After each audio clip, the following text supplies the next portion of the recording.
একটা জিনিস খুব ভালো লাগলো যে আরহাম ইসলামকে নিয়ে বাংলাদেশ ফুটবলে যে পরিমাণ চিন্তা হয়েছে, যে পরিমাণ আগ্রহ, ভাই হ্যাটস অফ।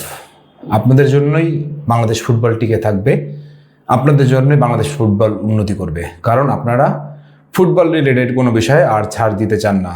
এবং আমি দেখলাম ক্রীড়া উপদেষ্টা নিজেও কিন্তু এ ব্যাপারে স্টেটমেন্ট দিচ্ছেন, দ্যাটস মিন ইট ওয়ার্কস, এটা কাজ করতেছে। আমি আজকে বিষয় যেটা নিয়ে আলাপ করবো সেটা হচ্ছে যে আরহাম ইসলাম যদি অস্ট্রেলিয়া আন্ডার-20-তে খেলে ফেলে তাহলে সে কি বাংলাদেশের হয়ে আর খেলতে পারবে? ফিফার রুলস কি বলতেছে দেখেন।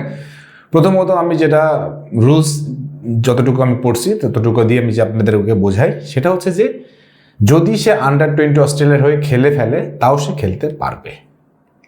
বাট ব্যাপারটা হচ্ছে আন্ডার-20 হওয়ার পরে আন্ডার-23 হয়, তারপরে হচ্ছে সিনিয়র ফুটবল হয়। যদি অস্ট্রেলিয়া তাকে সিনিয়র ফুটবলে একবার যদি ডেকে ফেলে তাহলে আর সে কখনোই ন্যাশনালিটি সুইচ করতে পারবে না। ইভেন এখনও যেহেতু সে বাংলাদেশের হয়ে আন্ডার-17 খেলছে, তার মানে আন্ডার-20 খেলতে গেলে অস্ট্রেলিয়ার উচিত বা ফুটবলের নর্মস বলে যে অস্ট্রেলিয়ারই বরং হচ্ছে এখন বাফুফের কাছ থেকে ছাড়পত্র নেওয়া লাগবে। এখন বাফুফে ছাড়পত্র দিতে বাধ্য, কারণ সে অস্ট্রেলিয়ার হয়ে যদি খেলতে চায় বাফুফে তাকে আটকে রাখতে পারবেন না। কিন্তু এখানে প্রশ্নটা হচ্ছে যে তার প্যারেন্টসটা কি চাচ্ছেন। দেখেন, আরহাম ইসলাম যে পর্যায়ে চলে গেছে তাতে সে আশা করতেই পারে যে সে অস্ট্রেলিয়ার সিনিয়র টিমে খেলবে, যেই টিম কিনা সবসময় বিশ্বকাপ খেলে এবং ভালো ভালো টুর্নামেন্ট খেলে। এশিয়ার তারা একটা পরাশক্তি। সো ওই জায়গাটা থেকে আরহাম ইসলামের হয়তো স্বপ্নটা থাকতেই পারে যে সে অস্ট্রেলিয়ার প্রতিনিধিত্ব করবে। বাট যেই ছেলেটা বা যার বাবা নিজ উদ্যোগে, বাফুফেও চাই না, নিজ উদ্যোগে ট্রায়াল দিতে আসছে এবং আন্ডার-17 খেলে গেছে, সেই ছেলেটাকে এখন যদি আমরা একটু ফ্যামিলিগতভাবে বা রাষ্ট্রীয়ভাবে যদি তাকে একটু অ্যাপ্রোচ করি, আমার ধারণা যদি আন্ডার-20 সে খেলে, বাট আমাদের সে কোনো বাধা থাকতেছে না পরবর্তীতে আমাদের সিনিয়র টিমে খেলার। কিন্তু এখানে সবচেয়ে বড় জিনিসটা করতে হবে সেটা হচ্ছে যে সিঙ্গাপুর ম্যাচেই তাকে সিনিয়র টিমে ডেবু করাই দিতে হবে। এটা হচ্ছে একটা বদমাইশি চাল। মানে সিঙ্গাপুর টিমে আপনি ডেবু করাই রেখে দেন, তারপরে আপনি 2 বছর পরে খেলেন বা 1 বছর পরে খেলেন, সেটা পরের হিসাব। বাট আপনি যদি সিনিয়র টিমে ডেবু করে রেখে দেন তাহলে সে কখনোই ন্যাশনালিটি সুইচ করতে পারবে না। That's for sure.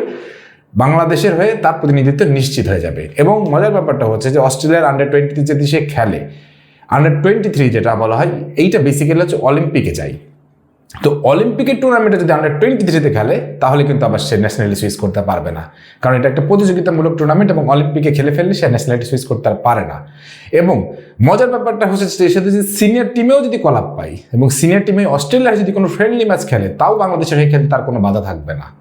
খেলতে হবে কি, ফিফার ম্যাচ খেলতে হবে, like AFC, like FIFA, like world cup, like CONCACAF, যে ধরনের ফিফা ম্যাচ আছে সেগুলো যদি সে খেলে অস্ট্রেলিয়ার হয়ে, তখন সে বাংলাদেশে ব্যাক করতে পারবে না। কিন্তু বাংলাদেশ যদি তাকে এই মুহূর্তে নিয়ে চিন্তা করতে চায় তাহলে ডেফিনেটলি তাকে এখন ডাকতে হবে, তার ফ্যামিলির সাথে বসতে হবে এবং ন্যাশনাল কল আপের জন্য তাকে রেডি করতে হবে। এবং যদি সে রেডি নাও থাকে, তাকে যে কোনো মূল্যে ন্যাশনাল কল আপে সিঙ্গাপুর ম্যাচে তাকে যদি খেলাই দেওয়া যায় তাহলে আর সে কখনোই অস্ট্রেলিয়ায় যেতে পারবে না।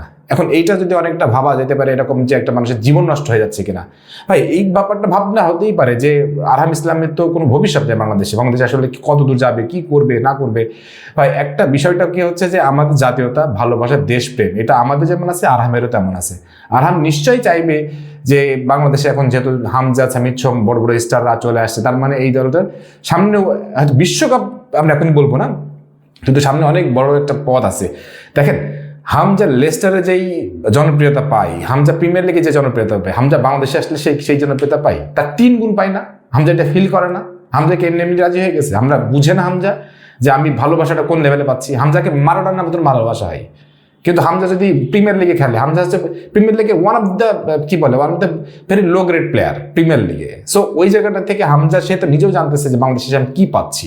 শুধু যে বিশ্বকাপ খেলতে হবে ব্যাপারটা এরকম না, কিন্তু বাংলাদেশের ভালোবাসা, বাংলাদেশের এই যে মায়া মমতা, এই যে ব্র্যান্ডিং, এই স্পন্সর, এই অ্যাসোসিয়েশন, এগুলো সব কিছুই তো হামজাকে একটু অন্য লেভেলে নিয়ে যাচ্ছে, সামিদকে অন্য লেভেলে নিয়ে যাচ্ছে। সো এই জন্য বলতেছি আরহাম ইসলাম যদি চাই, তার পরিবার যদি চাই, এই মুহূর্তেই বাংলাদেশ সরকার যদি তাদের সাথে বসে, ফুটবল ফেডারেশন যদি তাদের সাথে বসে, তাই সে যদি আন্ডার-20 খেলেও ফেলে, যেহেতু ডাক্স তাকে খেলতে হবে, খেলেও ফেলে, কিন্তু যদি সে সিনিয়র টিমে কলাপে না যায়, তা বাংলাদেশে তার আগে যদি সে বাংলাদেশে ফিফার ম্যাচ খেলে ফেলে তাহলে আর অস্ট্রেলিয়ার হয়ে তার কোনো ম্যাচ খেলা লাগবে না, তখন সে বাংলাদেশের নিজস্ব সম্পত্তি হয়ে যাবে। এ ব্যাপারে আপনাদের মতামত জানতে চাই। সবাই ভালো থাকেন, সুস্থ থাকেন, আল্লাহ হাফেজ।